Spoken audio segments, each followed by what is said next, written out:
Can you see Slack? Yes, yes, can see it. Yeah. So I'll just show, like, I think Igor showed quite a lot, so I'll stay quite brief. We've moved along a little bit since Igor recorded that video. Now, like most of our settings are now abstracted away inside our web application, but this is where you put in your Delphi API key, and there's a few configurations here, like who do you want to be the help contact? Because one of the things that we believe in with Delphi is that we work with data teams. We don't try and replace them. We don't believe that you can just replace a data team with AI. Okay. We can augment the data team. And so, we have the choice of choosing a help channel or help contact so that when your stakeholders potentially get stuck with Delphi, they can request help from this channel or this person. Then what happens is you would integrate your semantic layer, and that's pretty straightforward. You do that on our web application. I won't go into that right now, but you saw roughly what it looks like when Igor did the demo before. Right. It's as simple as getting an API key from your semantic layer. And then if we get into like actually using the product, Delphi is here like as if it was a person. So you can, even find out from Delphi, what can I ask about? And it will kind of show you, it'll give you access to the catalog. So you can click on that view catalog button. I won't do it now, and it will show you this is what's in your local semantic layer. So it will show you a list of explores. And then you can ask Delphi things like,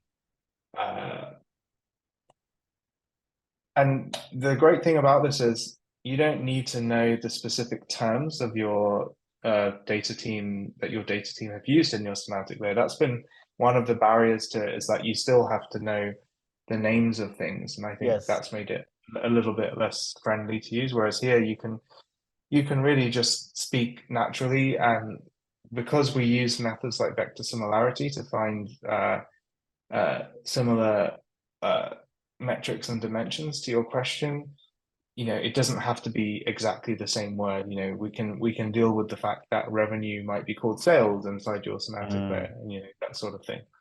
Wow. So let's see.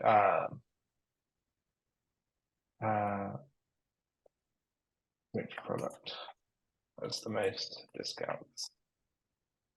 So this is like a typical kind of like e-commerce data set. And also he's responding on thread. He's not creating a new he's responding well inside the thread. Exactly. You can direct message Delphi if you didn't want to do it in a channel. We recommend doing it in a channel because then it's possible for people to come and help you. Yeah. Whereas if you do it in your own DM chat, it's not possible. Right. So Delphi has come up with an answer. It said this product has had the most discounts with 5 discounts. And so like you can even say, well, and it will show you the query that it's tried to run. This is what I mean when I say it doesn't generate SQL, it generates a semantic layer API request. This is the body of the request. It's asking for the specific looker model, a specific looker explore where it's found the fields it wants and chosen the fields, so this dimension, this measure, and sorted by the discounts count. Now, product ID isn't necessarily helpful, so let me see if I can ask Delphi to tell me the product name instead. So you can ask Delphi, you can get Delphi to refine what it's doing just by asking it, just like you would an analyst in your conversation with it. And if you are using a BI tool, yeah, so one thing that Delphi does that's really helpful, because it's using a semantic layer rather than generating SQL, is that it can tell you in natural language what it's doing. So here, it's because I've told it I wasn't happy with what it already ran, and I said, can you show me the product name? It's telling me what it's going to run. It's telling me from this explore, I'm going to pull product name and then count the number of discounts per product name and then sort it. And it's telling you this so that you can then have that interactivity with it. You can have an understanding of what it's doing, so it's not a black box. Mhm. And then like, this is good. This is what I wanted. So you can train it as well. You can say, this looks good. And then it will go and run it, but it will also save the fact that you said that that was the right answer. That's good. If you want to correct it, you can also correct, right? Yeah.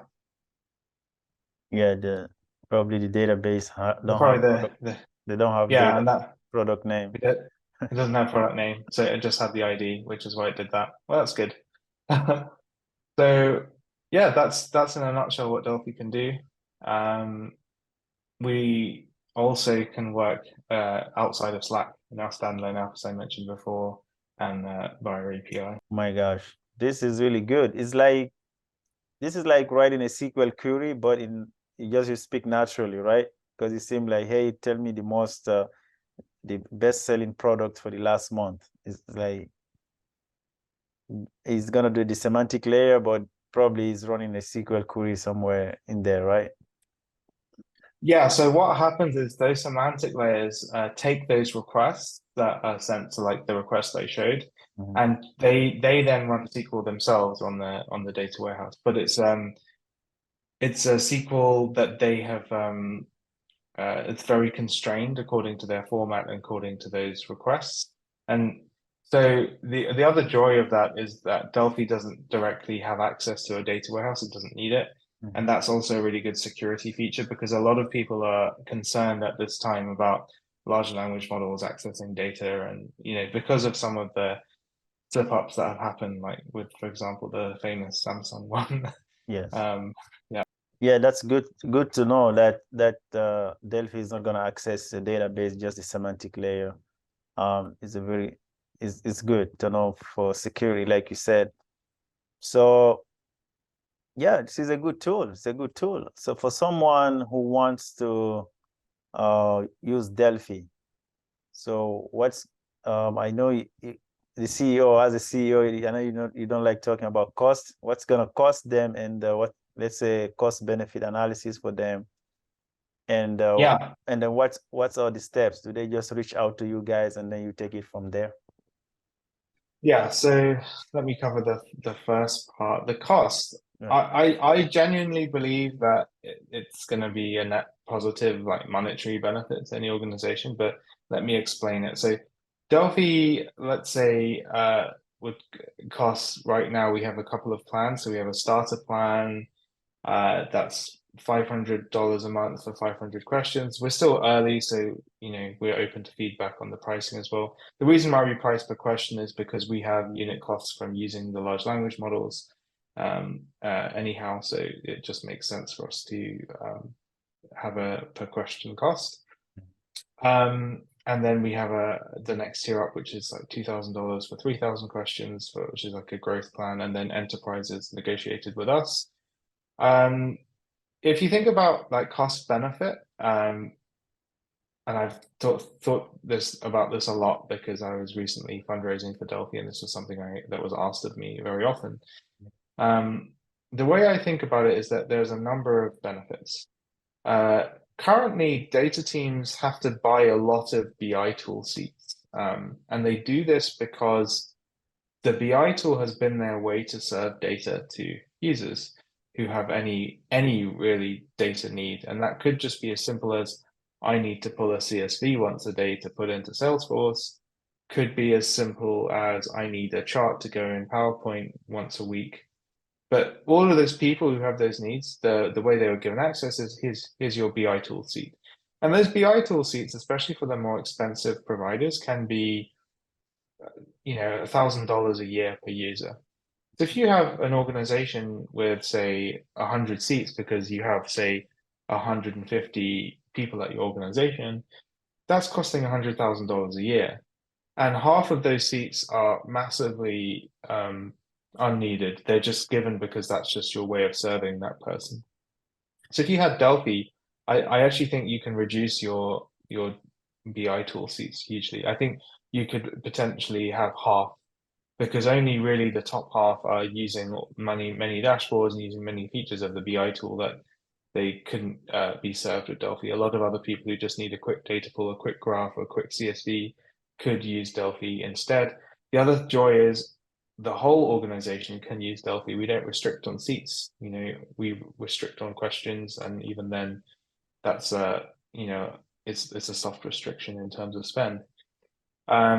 So that's like a big saving already. If you think that that size of organization, even on our growth tier, the cost of Delphi, let's say, is $20,000 a year. You save $50,000 of BI tool costs off the bat. Secondly, there's another cost. Data teams today are unnecessarily large in some ways, and that's because they have to have lots of junior analysts who act as a semantic layer for these stakeholders who all day long get pinged on Slack and pull data for them, either in a CSV or give them a dashboard. Now, this is not like those. It's rare that people like doing that work for a long time. It's good for junior analysts sometimes to do that, to learn the trade, but then it's actually not sustainable to have people continually doing that kind of work. They don't really want to do it. It's very expensive. So if you think like in that organization, this fictional organization of 150 people, let's say they had a data team of 6, and two of that team were junior analysts who all they did was answer these kinds of questions. Easily those junior analysts are going to cost $100,000 to $200,000. That's one area where I think actually Delphi could replace part of what a data team does, is that you could reduce that junior analyst headcount where they do a lot of work that they don't really want to do.